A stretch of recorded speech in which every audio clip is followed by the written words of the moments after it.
As I got older, my parents told me that I was becoming a young adult and should leave Chuck E. Cheese behind. They weren't wrong. The place wasn't what it used to be, and a majority of the arcade games were being thinned out for machines that felt like they were games of chance. It was sad to see something devolve so much, but I moved on quite easily when I spotted an advertisement that read, "Coming soon, Zags Theater." At first, I thought it was a movie theater chain until I Googled the name and learned how people could pay for a LARPing experience. This was amazing to me because I never participated in such a thing, and I always loved watching videos of people role-playing. I was even part of a play-by-post forum that has since died out.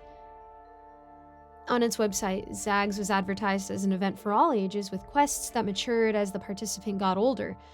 So it wasn't like I was attending something for children. Months passed as I awaited the grand opening, in which I passed time by finishing a backlog of games until the doors swung open.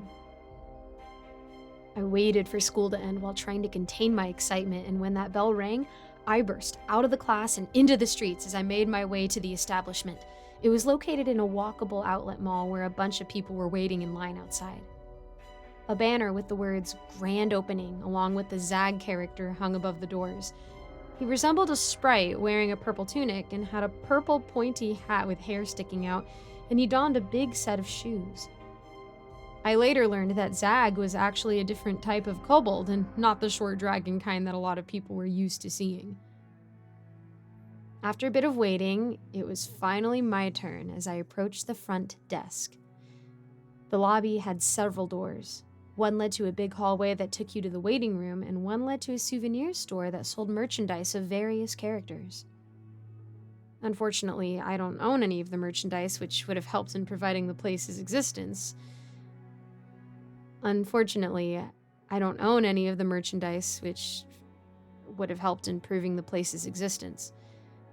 at the time, I thought I didn't need any of it. I paid and was handed a helmet, which when worn would display my statuses in-game. They were simplified to things like strength, speed, constitution, and intelligence. You could raise them upon each level up. Experience points weren't locked behind just slaying monsters, but also solving puzzles.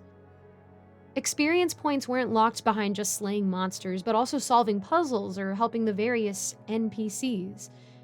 Wearing the helmet was also the only way to see any of the monsters, as they would otherwise be invisible. The only people not invisible were the actors, who dressed up as important characters such as a witch, bard, and a king's steward who returned frequently in following quests.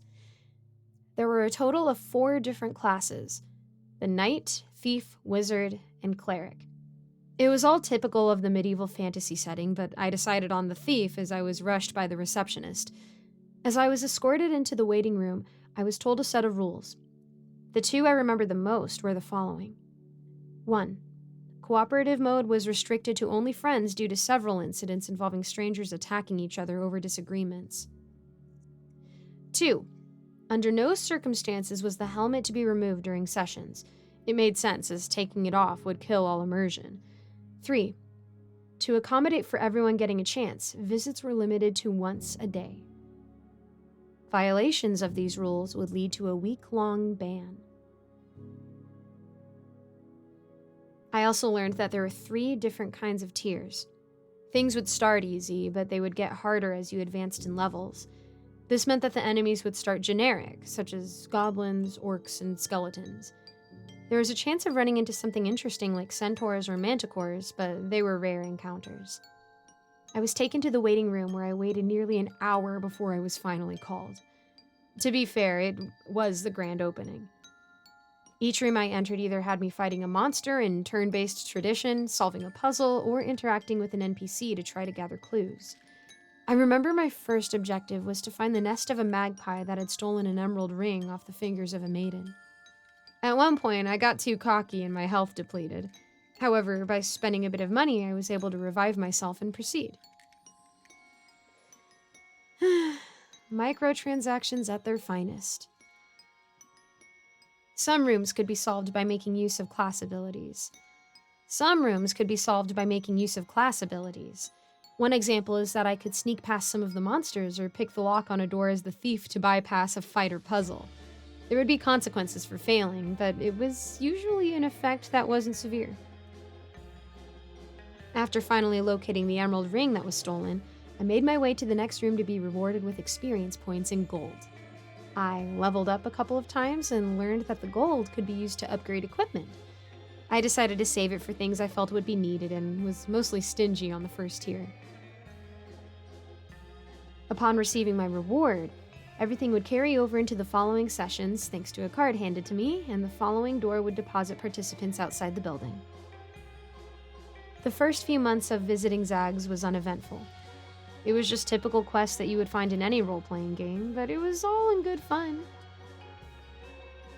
Sometimes a rare event would play out where you would run into Zag the Kobold. I didn't know about this until my first encounter with him. Sometimes you had to catch him, and sometimes he would just help out. Either way, he would do one of 4 things. He could restore the player's health, give some extra gold, grant experience points, or on the rare occasions, he would give you a magical item if he felt you were falling behind. On the following weeks, I spoke with a couple of students about Zags Theater. They kept talking about going back again and again, but as months passed, their opinion on the place changed. I don't want to talk about Zags anymore. Some of the characters and monsters frighten me. I tried to pressure for details, but the 2 siblings walked off and I never saw them again. To be fair, the killer clown or werewolf encounters may have been a little too much, but I also believed, at the time, that they were simply exaggerating things. I returned to the doors of Zags Theater and learned that I had reached the 2nd tier as my character. The quests and enemies would be trickier, but again, I was determined to see how far I would get. I also wanted to get to the 3rd tier because my peers were envious of those who reached it, and I wanted to be that cool person that people talked about. This time, I noticed that the lines had dwindled a bit, which confirmed that for some people, the novelty was beginning to wear off. For me, it meant having less of a wait time. I was surprised by how dark some of these new objectives were. One of the quests was to use stealth to murder a child who had been infected with a dangerous, incurable disease. Their parents told me that I had to do the deed as there wasn't any medicine that could help. There was also a room where animal bones laid scattered about. The flowers beneath them were white as they drained all the remaining blood from their kills.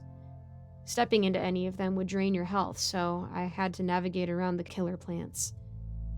I assumed that this was the encounter that was unsettling to the siblings in my school. In the weeks to follow, I had decked myself out in powerful equipment, which was thanks to my unwillingness to spend on the 1st tier. I was killing the encounters left to right and thought nothing could triumph over me until I ran into the psychic. The psychic, who was called just that, the psychic, was the very first digital NPC to frighten me. They wore these dark orange robes that concealed their face. They didn't have any real gender, as their only distinguishable features were their long hands and sharp nose that poked from beneath the hood. I was asked several questions about myself from the psychic, which I answered truthfully. This was a huge mistake, as upon finishing, they began talking about all the sins and embarrassing acts that I had committed throughout my life. They weren't referring to my character, they were talking to me, the person who was playing the character. For the first time, I started shaking as they continued to accurately list out my flaws. I fled the room while panicking and took a small break to collect my thoughts on what just happened. Afterwards, I completed the objective and quickly left that day. I later learned from someone, willing to talk about it, that the psychic would only do this if you answered every question truthfully. If you lied to them, they would explain that they couldn't get a good reading on you before the door to the next room opened.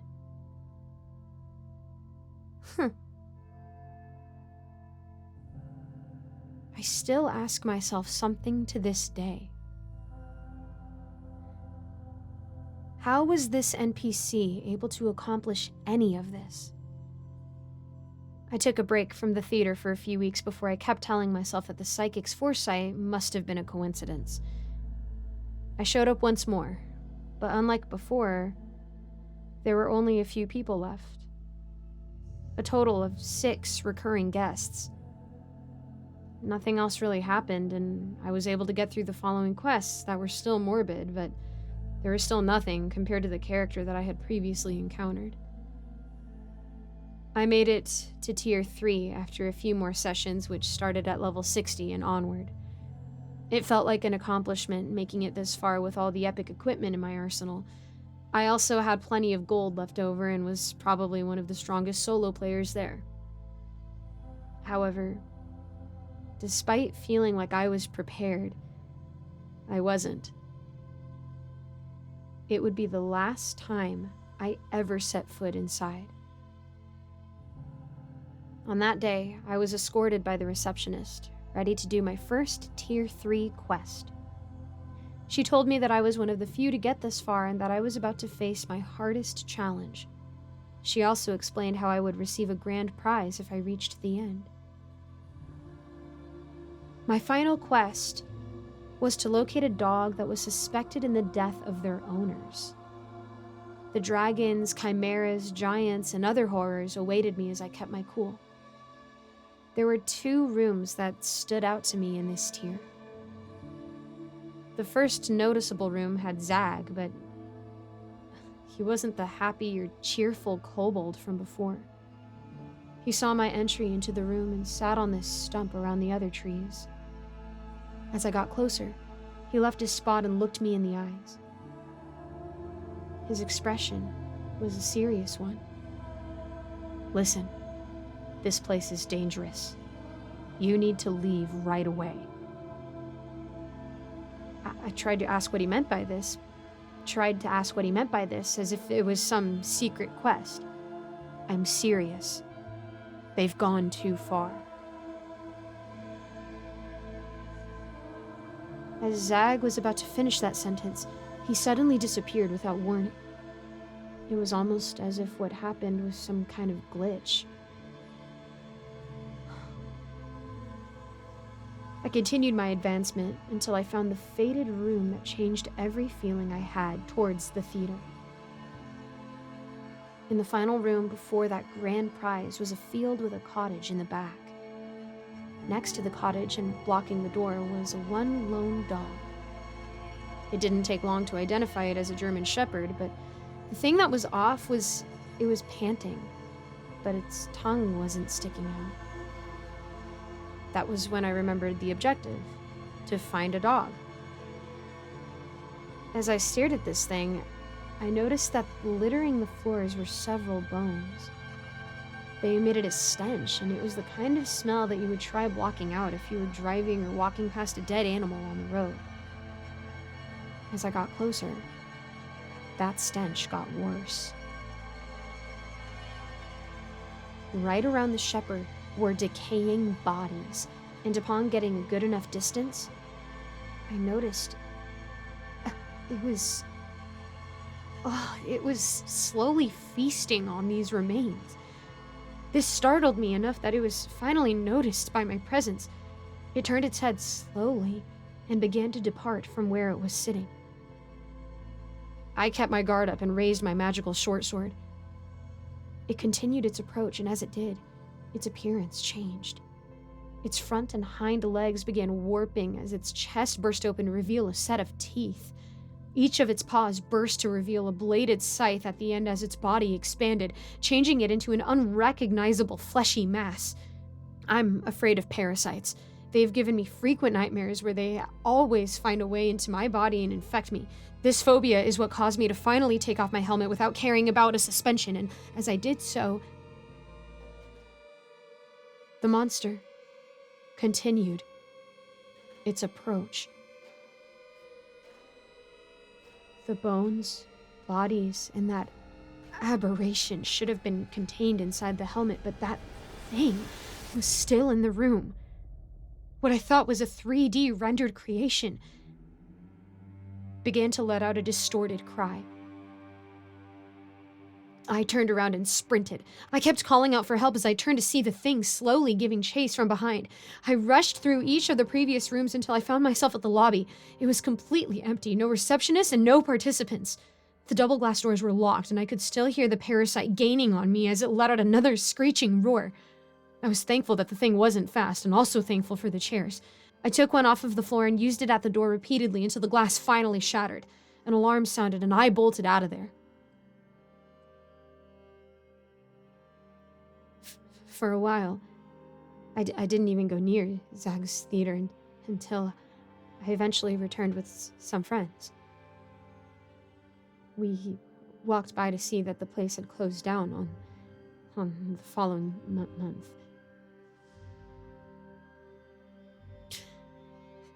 Thinking back on it, I believe that place was involved with the missing people reports that frequently popped up around the time of Zags' grand opening. A part of me was happy that it was over.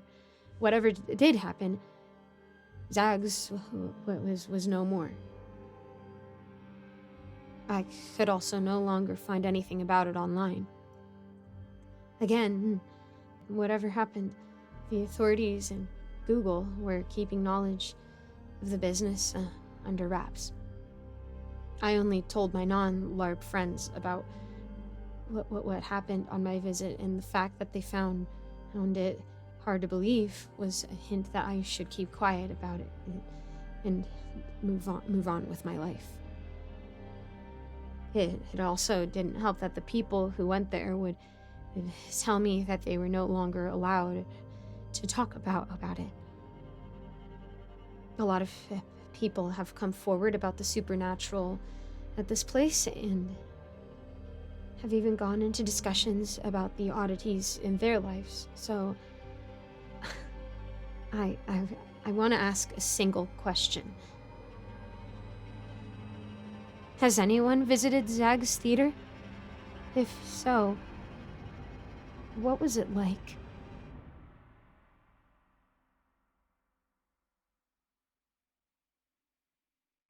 Thank you so much for making it to the end of this video. A quick shout out to my patrons, Old Penguin, Rinku Star, Melissa Perez, Icy Narrates, Seven Cities Journalist, Cupcake Hips, Eric Cifuentes, Alonso, Austin My Love, Ellie Hutmeyer, Jesse Hartley, Lawrence Wallen, Mr. Sankofa, and William Hartley.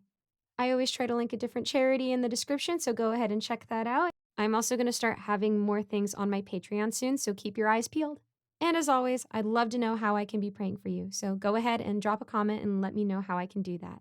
Thank you so much, and I hope to see you in the next video.